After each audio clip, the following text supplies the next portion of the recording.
अरिहन्ताणं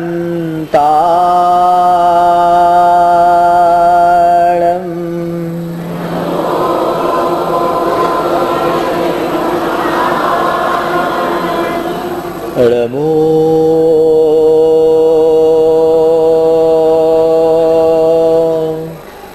सिद्धाणं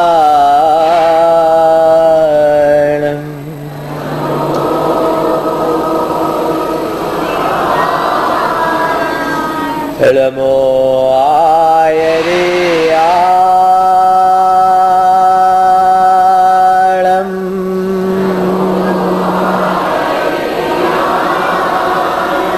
नमो उवज्झायाणं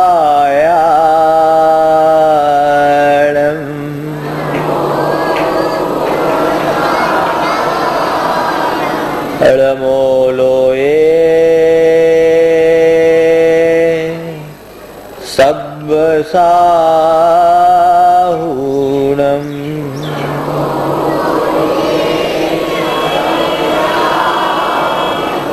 ऐसो पंचिणमो यारो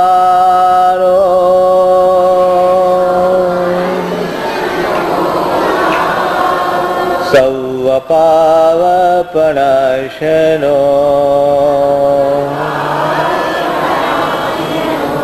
मंगलार्णं च सव्येसिं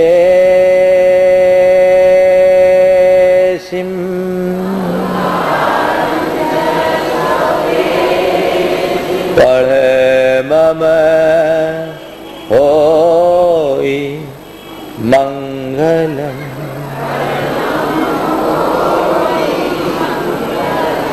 जय बोलो देवादिदेव 1008 श्री भगवान महावीर स्वामी की, अहिंसा परमो धर्म की, परम पूज आचार्य गुरुवर श्री विद्यासागर जी महाराज की।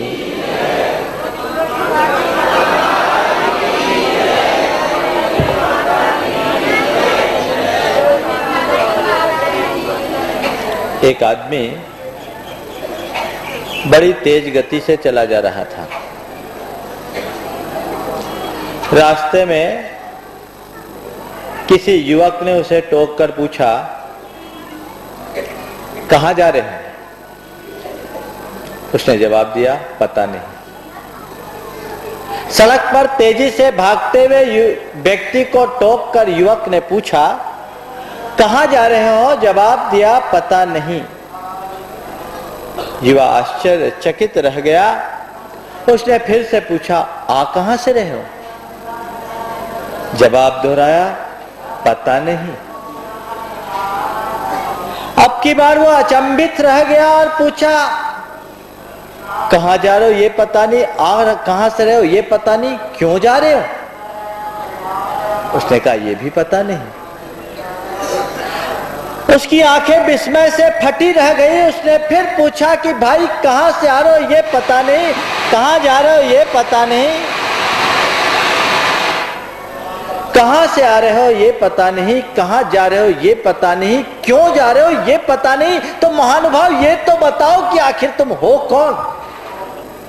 जानते हैं उसने क्या जवाब दिया? उसने कहा, ये भी पता नहीं। ऐसे आदमी को हम पागल के अतिरिक्त और कुछ भी कहना पसंद नहीं करेंगे, पर हमें लगता है वो पागल और कोई नहीं, हमारा ही एक अपना रूप है। आज आदमी बहुत तेज गति से भाग रहा है, सतत गतिशील है, लेकिन उसका अपना कोई गंतव्य नहीं है। वो निरंतर चल रहा है पर पहुंच कहीं नहीं रहा है, क्योंकि उसके जीवन का कोई लक्ष्य नहीं, उसके जीवन का कोई उद्देश्य नहीं। संत कहते हैं, लक्ष्य विहीन यात्रा यात्रा नहीं, भटकन है। हम उसी गति को सही गति कहेंगे जो हमें हमारे गंतव्य तक पहुंचाए। सही गंतव्य और सही लक्ष्य के अभाव में चाहे हम कितनी भी तेज गति से क्यों न चले, कुछ भी वह गति हमारे जीवन की प्रगति नहीं बन सकती। ऐसे आज का युग प्रगति का युग है। हम सब ये कहते हैं कि दुनिया बहुत तेजी से विकसित हो रही, भारत अब एक विकसित देश के रूप में स्थापित होने की स्थिति में आ गया है।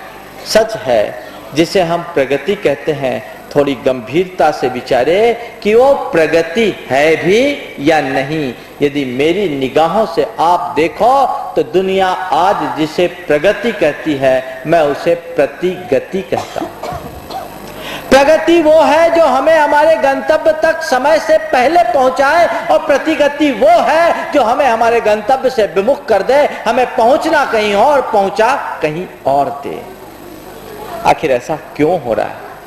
ऐसा इसलिए नहीं हो रहा है कि हम कुछ कर नहीं रहे हैं, ऐसा केवल इसलिए हो रहा है कि हमारे करने की कोई दिशा नहीं है। जीवन निर्माण के सूत्रों की चर्चा आप सबसे विगत दिनों से चल रही है। सही सोचें, सुंदर सोचे, सही बोले, सुंदर बोले, सही देखे, सुंदर देखे, सही बोले, सुंदर बोले, और आज आखिरी चरण है सही करे, सुंदर करे।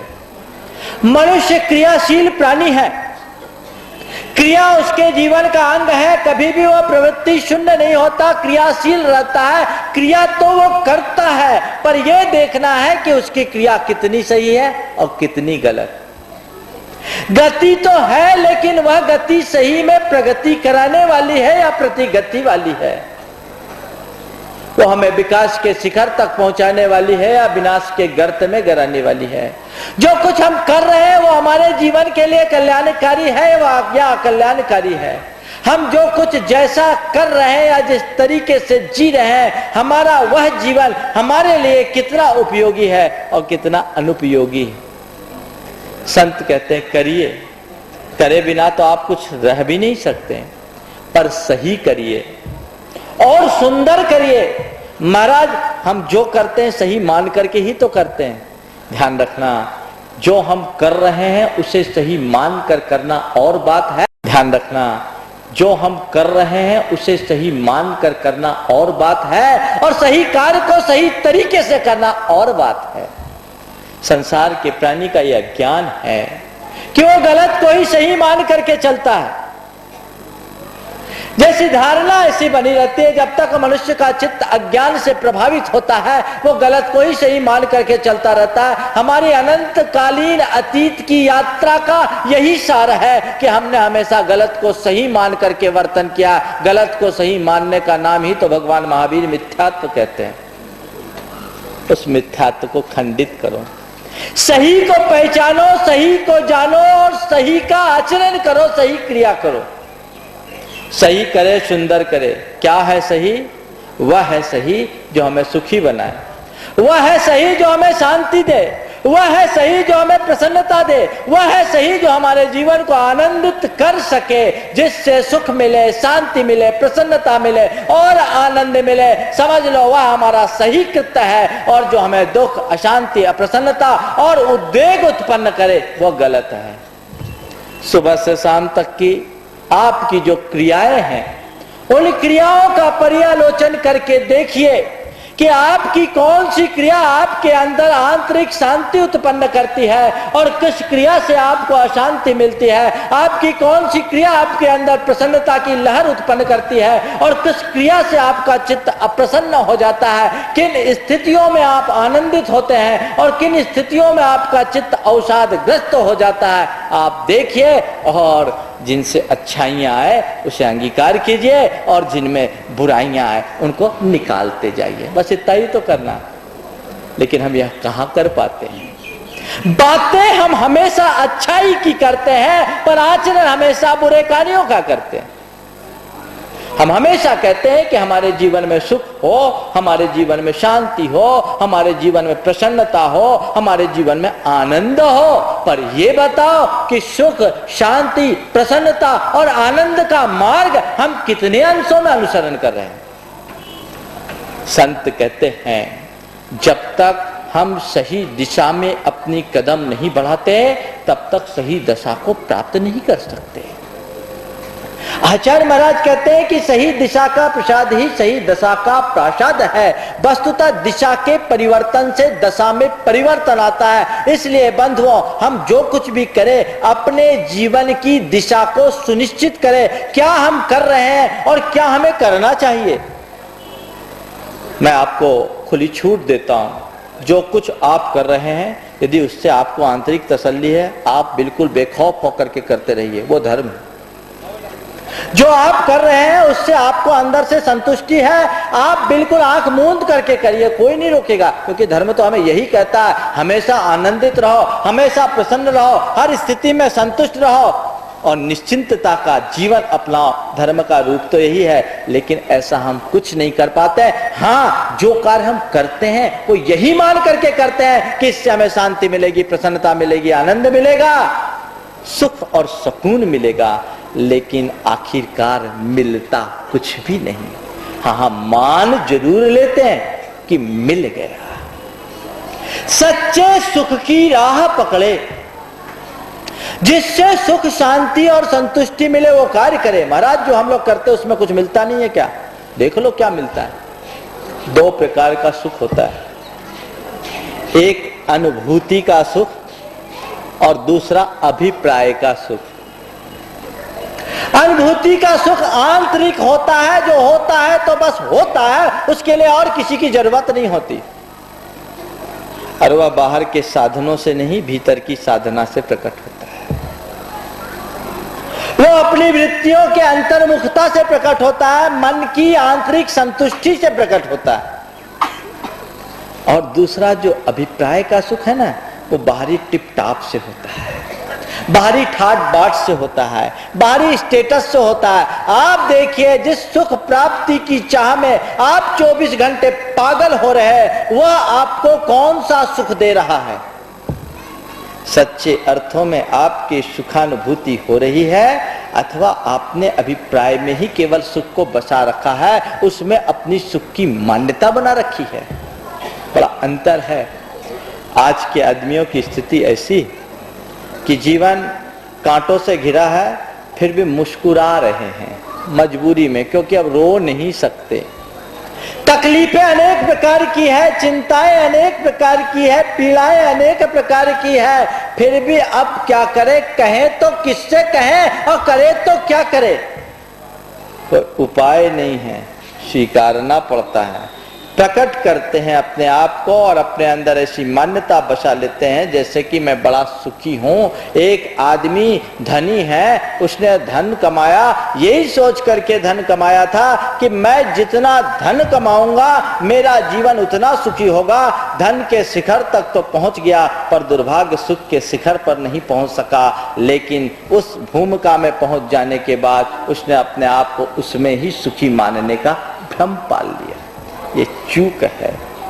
देखिए, अंदर की का सुख तब होता है जब वो हमें भीतर से संतुष्टि दे, जिसमें बाहर के किसी की अपेक्षा नहीं होती। और बाहर का जो सुख होता है, जिसे हम अभिप्राय का सुख कहते हैं, वो बाहर के संदर्भों से जुड़ा होता है। एक आदमी का बड़ा नाम है और वो अपने नाम, यश और प्रशंसा से सुखी होता है, लेकिन ये तभी जब कोई उसकी प्रशंसा करने वाला हो, कोई उसके विरुद्ध गाने वाला हो, कोई उसके गीत गाने वाला हो, कोई उसकी वाहवाही करने वाला हो।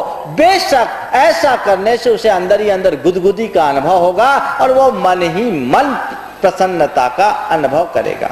लेकिन इसका दूसरा पहलू है, जो व्यक्ति दूसरों की प्रशंसा से प्रसन्न होता है, वो व्यक्ति दूसरों की निंदा से खिन्न भी हो जाता है। किसी ने हमारी प्रशंसा की, हम प्रसन्न हो गए, और किसी ने हमारी निंदा की, हम खिन्न हो गए। ऐसे व्यक्ति का जीवन यांत्रिक होता है, नितांत यांत्रिक। जैसे किसी यंत्र को हमने बटन दबाया, यंत्र चल गया, और बटन ऑफ किया, यंत्र की सारी एक्टिविटीज खत्म। लाइट जल रही है, स्विच ऑन किया, लाइट जल गई, स्विच ऑफ किया, लाइट बुझ गई। आप देखना 24 घंटे में आप कितनी बार जलते हो और कितनी बार बुझते हो, कितनी बार जलते हो और कितनी बार बुझते हो। तय है दूसरों पर जब तक आप निर्भर रहेंगे, तब तक आप अपने जीवन में ठहराव नहीं ला सकते, उससे जीवन में स्थायित्व नहीं आता। ये चलता रहता है, हम हमेशा ऐसा ही करते हैं कि हमारा सारा सुख दूसरों के ऊपर निर्भर करता है। व्यक्तियों पर और वस्तुओं पर जब तक हम केंद्रित होंगे, अपने जीवन को हम सलामत नहीं बना सकते। इनसे अपनी दृष्टि को हटाइए। लेकिन हम उनके मध्य रहते रहते भी यही कार्य करते रहते हैं कि इससे हमें सुख मिल रहा है, इससे हमें शांति मिल रही है। कई बार लोगों के साथ ऐसी स्थिति होती है, पांव में जूते पहने। देखिए अंतर कैसा होता है अभिप्राय के सुख का और अनुभूति के सुख का। एक आदमी है जो नंगे पांव घूम रहा है, उसके पैरों में जूते नहीं है, पर निश्चिंतता से घूम रहा है, उसको कोई तकलीफ नहीं, निश्चिंतता से घूम रहा है, कोई तकलीफ नहीं, उसे यह भी भान नहीं कि लोग क्या कहेंगे, नंगे पांव घूम रहा है, आनंद में जी रहा है। और एक दूसरा आदमी बहुत हाई फाई आदमी है, उसने बहुत बढ़िया ब्रांडेड जूता पहना है और जूता पहन करके चल रहा है और जूता काट भी रहा है, जूता काट रहा है, फिर भी जूते को उतार कर फेंकने को राजी नहीं है। क्यों? जूता उतार दूंगा तो लोग क्या कहेंगे, मेरा स्टेटस चला जाएगा। मैं आपसे पूछता हूं कि सुख जूते ने दिया क्या? जूते ने सुख नहीं दिया, बल्कि अंदर के सुख को छीना ही है। फिर भी सुख मानने की मान्यता जब मन में बस जाती है तो मनुष्य की प्रवृत्ति कुछ इसी तरह की बन जाती है। मैं आप सबसे कह रहा था, जो हम कर रहे हैं उसकी समीक्षा करें कि ये हमें कितना सुखी कर रहा है, इनके बल पर हम अपने जीवन को कितना धन्य कर पा रहे हैं, अहोभाव से भर पा रहे हैं। यदि ऐसा कुछ हो रहा है, आंतरिक संतुष्टि और शांति यदि हमारे अंदर उभर रही है, तो तय मानना हमसे बड़ा भाग्यशाली इस संसार में और कोई दूसरा नहीं, और उसके अभाव में हमसे बड़ा कमजोर इस संसार में कोई दूसरा नहीं। एक आदमी दुनिया का बहुत बड़ा धनपति हो सकता है, लेकिन कोई जरूरी नहीं कि जो धनपति हो बहुत बड़ा सुखी भी हो।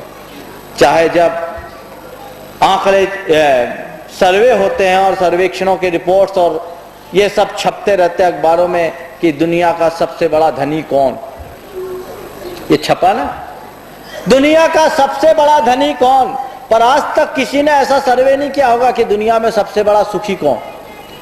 कहीं सुना आपने?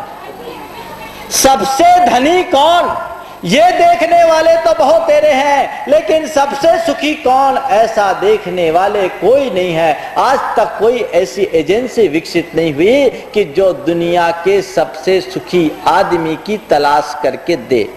एक बात और बताता हूं, यदि ऐसा किया जाएगा तो सबसे धनी तो कोई एक होगा और सबसे सुखी की बात करे जाएंगे तो अनेक होंगे, क्योंकि सुख का स्वरूप एक है और सुख में प्रतिस्पर्धा नहीं, धन में प्रतिस्पर्धा है। साधन प्रतिस्पर्धा उत्पन्न करते हैं और साधना में समानता आती है। वस्तुतः समता ही सुख है, जो साधना के बल पर निर्भर करता है, उत्पन्न होता है, प्रकट होता है। उसको प्राप्त करने के लिए अपना दृष्टिकोण सही होना चाहिए। जब तक हम अपनी दृष्टि को नहीं बदल लेते, तब तक अपने जीवन को धन्य नहीं किया जा सकता। इसलिए बंधुओं, सही करे, सुंदर करे, इससे पहले अपना लक्ष्य बनाए कि मैं अपने जीवन को सुखी बनाऊंगा।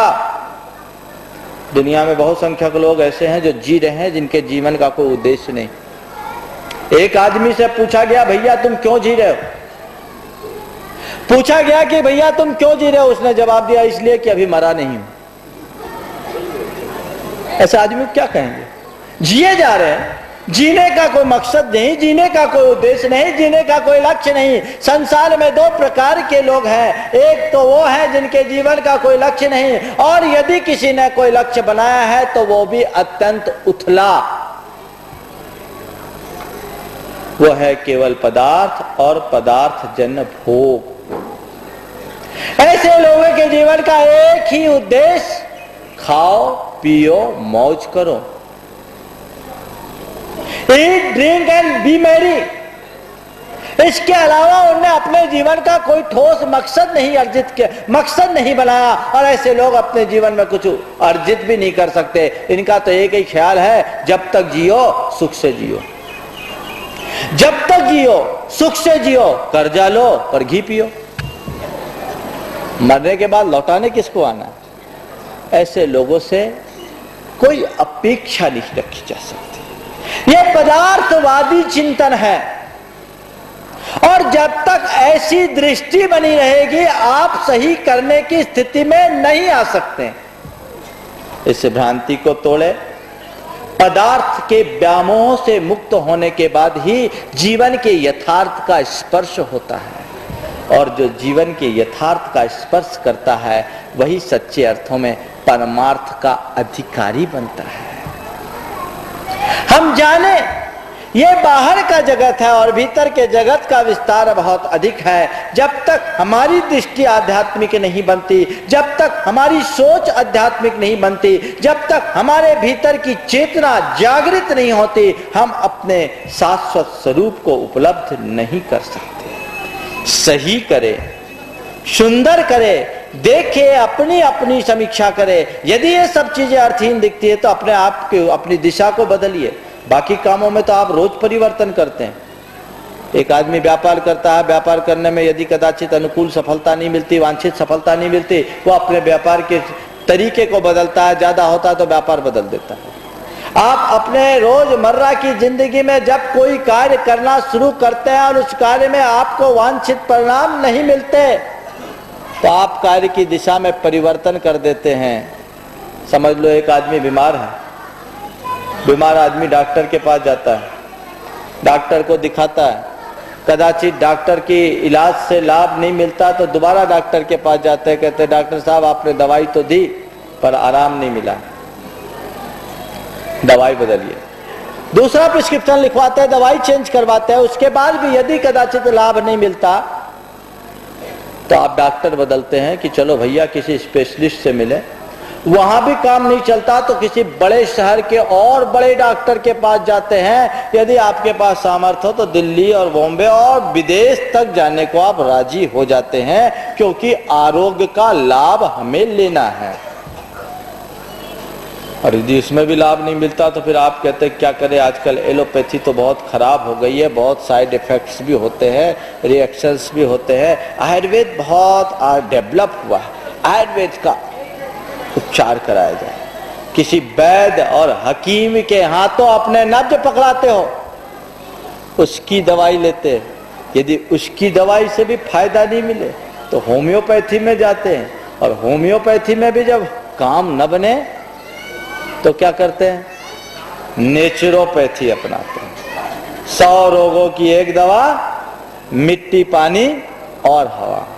नेचुरोपैथी से इलाज करवाते हैं, और जब नेचुरोपैथी भी काम नहीं करती तो क्या करते हैं, सिंपैथी से काम चलाते हैं, सिंपैथी से काम चलाते हैं। आचार्य सिंह ने मुकमाटी में बहुत अच्छी बात लिखी कि जब दवा काम नहीं करती तो दुआ काम कर जाती। दवा और दुआ का अपना संबंध है, लेकिन कभी कभी दुआ भी फेल हो जाती तो जो होना होता है सो होता ही। मैं आपसे कहना चाहता हूं कि एक छोटे सी बीमारी के इलाज और उपचार के लिए आप तब तक परिवर्तन और प्रयोग करते रहते हैं जब तक आप परिणाम तक, वांछित परिणाम तक नहीं पहुंचते। पहले आपने दवा बदली, फिर डॉक्टर बदला, फिर पैथी बदल दिए। बदले ना, भीतर के लिए भी तो कुछ बदलिए। भीतर की पैथी को बदलने के लिए भी अपने आप को राजी कीजिए। लेकिन हम वहां कहां कर रहे हैं, हम देख रहे हैं कि जो उपचार हम ले रहे हैं उससे हमारी बीमारी बढ़ रही है, लेकिन फिर भी उसी उपचार के आदी बने हैं। यही अज्ञान है। गलत को सही मानने की वृत्ति है, और ये जब तक हमारे ऊपर हावी होगी तब तक हम अपने जीवन को सुखी बनाने में समर्थ नहीं हो सकेंगे। इसलिए सही करे, सुंदर करे, वही करे जो हितकर हो, वही करे जो कल्याणकारी हो। और यह है, देखा जाए तो अंदर से आध्यात्मिक दृष्टि के बल पर संभव है और बाहर से अपनी शालीन प्रवृत्ति से संभव है। अंदर में अध्यात्म और व्यवहार में शालीनता, ये दो बातें जब मनुष्य के जीवन में जुड़ती है तो सब चीजें सहज होने लगती है। और जब तक ये सब चीजें हमारे साथ जुड़ती नहीं, तो चाहे हम कितनी भी बातें क्यों न कर लें, उसका सही परिणाम हमारे जीवन में घटित नहीं हो सकता। हम परिणाम घटित करना चाहते हैं तो प्रयोग में परिवर्तन लाने की कोशिश करें। हम रोजमर्रा की जिंदगी में वही सब कुछ तो करते आ रहे हैं, आखिर हमने अपने जीवन में नया किया क्या है? कभी आपने विचार किया? जो कुछ हम कर रहे हैं, थोड़ा विचारिए। एक आदमी 5-7 साल की उम्र में होश संभालता है, होश संभालने के बाद पढ़ लिख करके व्यापार धंधा करना शुरू करता है, अपनी गृहस्थी बसाता है, और तब से अब तक की जो अनुभूतियां हैं उनका सार अगर उससे पूछा जाए तो क्या बताएगा? मैं आपसे पूछूं कि आज तक के बीते हुए जीवन में आपने क्या पाया, तो आपका क्या जवाब होगा? यदि एक सर्वे कराया जाए और लोगों से पूछा जाए कि क्या आप अपने वर्तमान जीवन और जीवन शैली से पूर्णतः संतुष्ट हो, उनके लिए कुछ प्रश्नावली दी जाए, तो मैं समझता हूं ज्यादातर लोग असंतुष्ट ही नजर आएंगे। क्यों? क्योंकि हमने जीवन जिया है, लेकिन जैसे जीना चाहिए वैसा नहीं जिया। हमने बहुत कुछ किया है, लेकिन जो करना चाहिए वो नहीं किया। जब तक हम करणीय को नहीं करेंगे तब तक फल कैसे पाएंगे? वह करिए जो करणीय है, वह करिए जो आपके जीवन को ऊपर उठाए। राह बदलिए। ऐसे हम अपने जीने का रोना चाहे जितना रोते रहें, हमारे जीवन की दशा नहीं बदलने वाली। उसके लिए कुछ परिवर्तन करने की आवश्यकता होगी, लेकिन हम लोग ऐसा परिवर्तन करने को राजी कहाँ रहते हैं। हम तो अपना केवल रोना रोते हैं। एक बार ऐसा हुआ, एक युवक ट्रेन में यात्रा कर रहा था और अपने दोनों घुटनों पर सिर रख करके रोया जा रहा था। पूरा कंपार्टमेंट खाली था, ट्रेन में ज्यादा भीड़ भाड़ नहीं थी। ट्रेन में ज्यादा भीड़ भाड़ नहीं थी, कंपार्टमेंट खाली था। सामने की सीट पर एक बूढ़ी अम्मा बैठी थी। उसे उस युवक का रोना नहीं देखा गया। पहले सोचा शायद परिजनों का वियोग सहा नहीं जा रहा होगा, इसलिए रो रहा है। कुछ देर वह अपने आप को साधे रही, लेकिन जब काफी देर बीत गई, स्टेशन पर स्टेशन गुजरने लगे और उसका रोना नहीं थमा, तो उस बुढ़िया से रहा नहीं गया। उसने प्रेम से पुचकारते हुए युवक से पूछा, बेटे तू रो क्यों रहा है?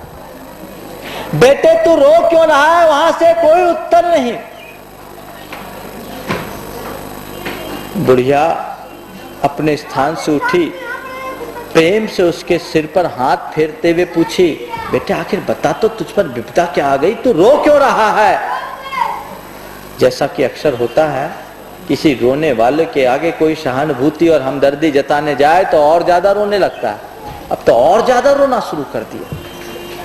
उसके रुदन को देख करके बुढ़िया का मन भी विह्वल हो गया, वह भी उसके साथ साथ रोना शुरू कर दी और उसे एकदम झकझोरते हुए कही कि बेटे आखिर बता तो सही, तू क्या है? तो तुझे क्या आपत्ति आ पड़ी? तुझ पर कौन सी विपदा आ पड़ी है? तू मेरा बेटा जैसा है, मैं तेरी माँ जैसी हूं। तू अपने दिल की बात बता, मैं तुझे हर संभव मदद दूंगी।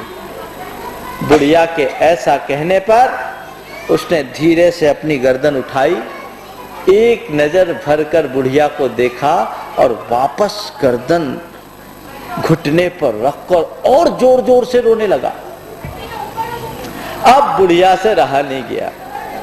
उसने उसे फिर से हिलाया, बोले बेटे बता, तुझे मेरी सौगंध, आखिर तुझ पर कौन सी आपत्ति आ पड़ी है? तू रो क्यों रहा है? तेरा ये रोना मुझसे सहा नहीं जाता। उसने कहा, क्या बताऊं अम्मा, क्या बताऊं अम्मा, मैं गलत गाड़ी में बैठ गया हूं। मैं गलत गाड़ी में बैठ गया हूं। उस अम्मा ने कहा, अरे बेटे गलत गाड़ी में बैठ गए तो रोने से क्या होगा? अगले स्टेशन पर उतरना और गाड़ी बदल लेना। गलत गाड़ी में बैठ गए हो तो रोने से क्या होगा? अगले स्टेशन में उतरना और गाड़ी बदल लेना। उसने कहा, अरे अम्मा ऐसा तो मैं बहुत देर से सोच रहा हूं, पर क्या बताऊं? आपको पता नहीं आजकल रिजर्वेशन का जमाना है। रिजर्वेशन है नहीं, पता नहीं, यहां तो पूरा डब्बा खाली है। वहां जाऊं तो जगह मिलेगी कि नहीं मिलेगी? वहां जगह मिलेगी भी कि नहीं मिलेगी? डब्बा खाली है। बंधुओं, यही दशा हर संसारी प्राणी की है। वो ये जानता है कि मैं गलत गाड़ी में बैठा हूं, उसको ये पता है कि मैं गलत गाड़ी में बैठा हूं, और इतना पता होने के बाद भी अपने घर परिवार के डब्बे के व्यामोह में गाड़ी बदलने को राजी नहीं हूं। जब तक ये स्थिति होगी आपका जीवन सुखी नहीं होगा। गाड़ी को बदलिए, आपको कहीं भटकने की आवश्यकता नहीं होगी, आपको कहीं भ्रमित होने की आवश्यकता नहीं होगी। और जब तक आप गाड़ी को बदलने के लिए राजी नहीं होंगे तब तक आप चाहे जितना रोए, आपकी समस्या का समाधान होने वाला नहीं है। हर आदमी अपने जीवन के दुखों का रोना तो रोता है, लेकिन जिन कारणों से दुख उत्पन्न होते हैं उनको दूर करने के लिए राजी नहीं होता। सही करिए, जो हमें करने योग्य है वो करे। हम सब कुछ जानते हैं, जानते नहीं होते हैं और कुछ करते हैं तो बात अलग थी, जानते हुए भी कर रहे हैं ये बात समझ से परे। हम लोगों की प्रवृत्ति दुर्योधनी है, जो कहता है जानामि धर्मम न च मे प्रवृत्ति और जानामि अधर्मम न च मे निर्वृत्ति। मैं धर्म को जानता हूं लेकिन उसमें प्रवृत्त नहीं होता, और मैं अधर्म को जानता हूं पर उसमें निर्वृत्त नहीं होता। ऐसे जान लेने से क्या मतलब? मैं आपको कहूं तो मेरा प्रवचन तो एक ही लाइन में पूरा हो गया, सही करे सुंदर करे। मुझे मालूम है आप इस बात को अच्छे से जानते हो कि सही क्या है और गलत क्या है, सुंदर क्या है, असुंदर क्या है, जानते हो। और जरूरत पड़े तो हो सकता है मुझसे अच्छा व्याख्यान भी दे दो, लेकिन उसके बाद भी मानते नहीं। जानना अलग है और भीतर की स्वीकृति अलग है। भीतर से स्वीकार होना चाहिए। जिस पल भीतर से स्वीकृति घटित होने लगती है उसी पल जीवन की दिशा और दशा परिवर्तित हो जाती है। हम न केवल जाने, जानने के साथ माने, अपने जीवन का लक्ष्य बनाए और पुरुषार्थ जगाए, आगे बढ़ाए। क्या है मेरे जीवन का लक्ष्य? मैंने जो जो अर्जित किया उसे अपने जीवन की उपलब्धि के रूप में मैं गिन सकता हूं कि नहीं? आकलन करिए अपने जीवन में जितनी चीजें आपने जोड़ रखी है उसमें से कौन कौन सी चीजें हैं जिसे आप अपने जीवन की उपलब्धि के रूप में अंकित कर सको। सबको पॉइंट आउट कर लीजिए, नोट कर लीजिए, ये चीजें मेरे जीवन की बड़ी उपलब्धियों में हैं। अगर 2, 4, 10 उपलब्धियां हो तो समझना हमने कुछ अच्छा किया है, सही किया है। और यदि उपलब्धि शून्य हो तो हमने कुछ नहीं किया। 2, 4, 10 उपलब्धियां हैं तो हमने कुछ किया है, और अगर नहीं है तो कुछ नहीं किया। हम यहीं के यहीं रह गए। हम मेहनत तो बहुत कर रहे हैं पर परिणाम शून्य हो रहा है। खूब भाग दौड़ कर रहे हैं लेकिन नतीजा 0। ऐसे भाग दौड़ से क्या मतलब? इस आपाधापी से क्या मतलब? इस मेहनत मजूरी से क्या मतलब? जो तुम्हें किसी लक्ष्य तक ना पहुंचा पाए, जो तुम्हें तुम्हारे ध्येय तक ना पहुंचा पाए, जिससे तुम्हारे जीवन में कुछ उपलब्धि घटित ना हो सके, वह सारी दौड़ अर्थहीन है। एक बार ऐसा हुआ, जंगल के जानवरों ने आपस में मीटिंग की और मीटिंग करके सोचा कि शेर का आतंक बहुत होता है, अपन अपना डेमोक्रेटिक व्यवस्था बनाए और लोकतंत्र के तहत अपना एक राजा बना दें। वो राजा हम सबकी रक्षा करेगा। ठीक है, सारे जानवर इकट्ठे हुए और सबने मिलकर बंदर को जंगल का राजा बना दिया। बंदर को जंगल का राजा बनाया। बंदर के कंधे पर पूरे जंगल के संरक्षण और जंगल के जानवरों के संरक्षण का दायित्व आ गया। एक दिन संयोगतः शेर आ गया और शेर ने एक बकरी को पकड़ लिया। अब बकरी को पकड़ लिया, बकरी बड़ी मिमियाती रही, बंदर से रक्षा की प्रार्थना की कि मेरी रक्षा करो, तुम राजा हो, तुम्हारे रहते अगर ऐसे प्राण चले जाएंगे तो क्या होगा। बकरी की मां खड़ी खड़ी मिमिया रही है और बकरी शेर के मुंह में है। बंदर क्या करे, एक पेड़ पर चढ़े, इस डाल से उस डाल, उस डाल से इस डाल, ऐसे फुदकते रहे, बार बार ऊपर ही ऊपर चीखते चिल्लाते रहे। ये चीखने चिल्लाने से क्या होगा? शेर ने उस बकरी के बच्चे को मार डाला, खा लिया और चल दिया। बकरी ने जाकर बंदर के सामने कहा कि आपने तो कहा था कि हम सारे जंगल की रक्षा करेंगे, आप मेरे बच्चे को नहीं बचा सके, ये क्या बात हो गई, आपने क्या किया?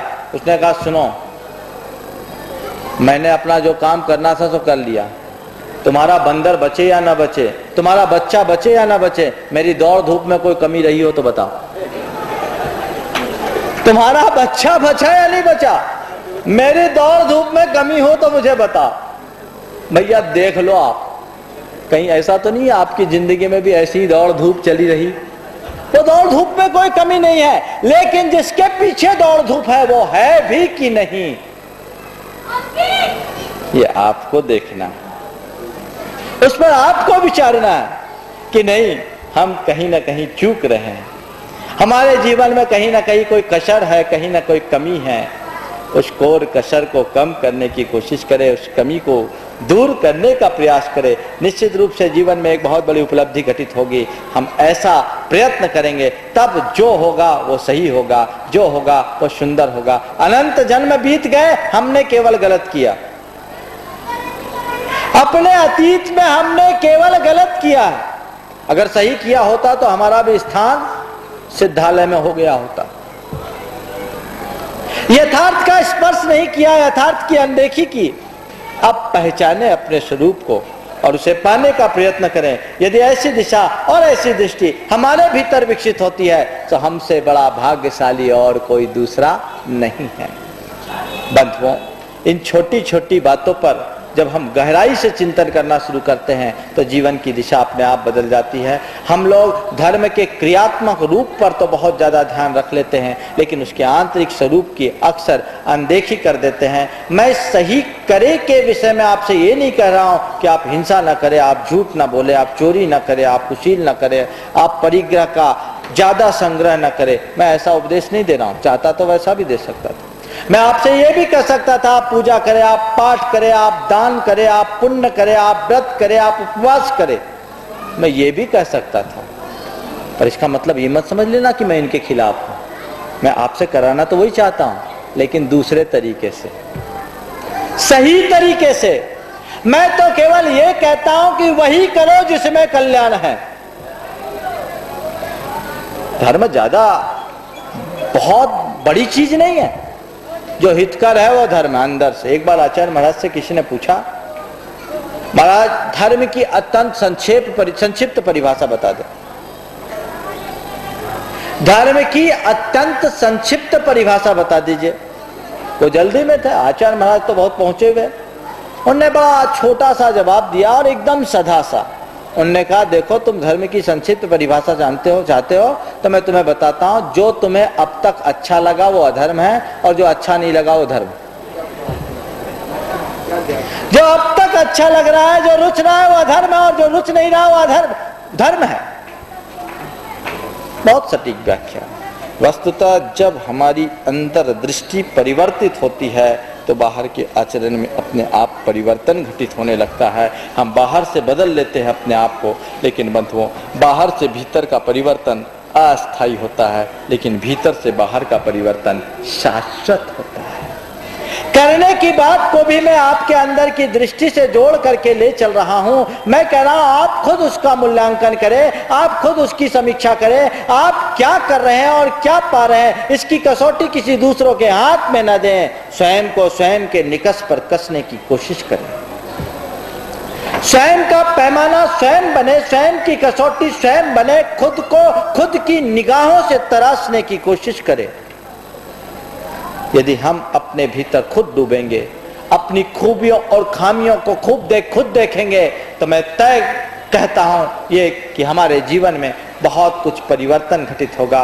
हम अपने जीवन में उपलब्धियों से भरेंगे, और यदि उस तरफ दृष्टि नहीं जाती तो हमारे जीवन में कुछ भी उपलब्धि नहीं होगी। मैं आपसे कहता हूं आप चाहे जितना रुपया कमाया, चाहे जितने बड़े वैभवशाली हो जाए, इससे क्या होगा।